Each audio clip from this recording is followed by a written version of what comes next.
Okay, இன்னொரு gift வந்துருச்சு. அம்மாக்கு தான் அது. போய் எடுத்துட்டு போய் கொடுப்போம். அவங்க ரியாக்ஷன் எப்படி இருக்குன்னு. ஏன்னா நேற்று ஒன்று சர்ப்ரைஸ் பண்ணிட்டோம். இப்போ இன்னொன்று இதே வந்து அவங்க கொடுத்தா என்ன பண்ணுறாங்க, என்ன பதில் சொல்கிறாங்க பார்ப்போம். ஓகே அம்மா, இந்தாங்க ஒன் மோர் கிஃப்ட்.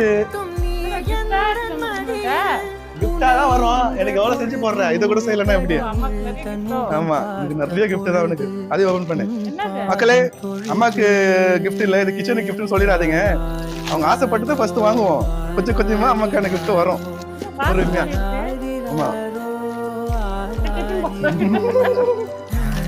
அதெல்லாம் கிடையாது. உனக்கு யூஸ்ஃபுல்லாக இருக்கும் அந்த. ஏன்னா நிறைய பேருக்கு நிறைய விஷயம் கேட்குறாங்க பண்ண சொல்லி. அப்போ அந்த டைம் உனக்கு யூஸ் ஆகும்ல, சில விஷயங்கள்லாம் கேட்குறேன். ஓகே, ஆர்டர் போட்டுருவோம். நேற்று உட்காந்து எல்லாத்தையும் போட்டேன். ஒட்டிலே வந்துருச்சு பேர். பூச்சி இல்லைங்க. அவ்வளோதான் அவ்வளோதான். வந்துருச்சா? எப்படி இருக்கு? ஓப்பன் பண்ணுங்க. Front side. அது பிரிச்சு இழுக்கணும். ஓப்பன் பண்ணுங்க. ஓகே, அப்படியே அழகா எடுங்க. 1 year வாரண்டி கேரண்டி. எடுங்க, உள்ள இருந்து எடுங்க. என்னென்ன இருக்கு பார்ப்போம். எடுங்க. எப்படி இருக்கு மோட்டரு? நல்லா இருக்கா? செம்மையா இருக்குல்ல?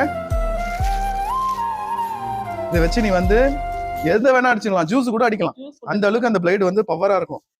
இது வந்து வெஜிடபிள்ஸ் கட் பண்ணோன்னு நீ இது கூட போட்டுக்கலாம். போட்டு நீ வந்து கேக் செய்யலாம். அதுக்கான ப்ரொசீஜரும் வாங்கியிருக்கேன். வரும் அது உனக்கு. ஆமா, ஜாரு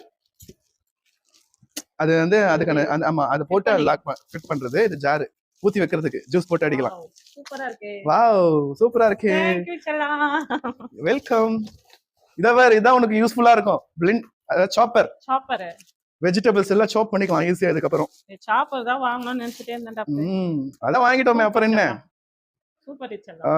ஓகே மக்களே, கிஃப்ட் தான் முடிஞ்சிச்சு.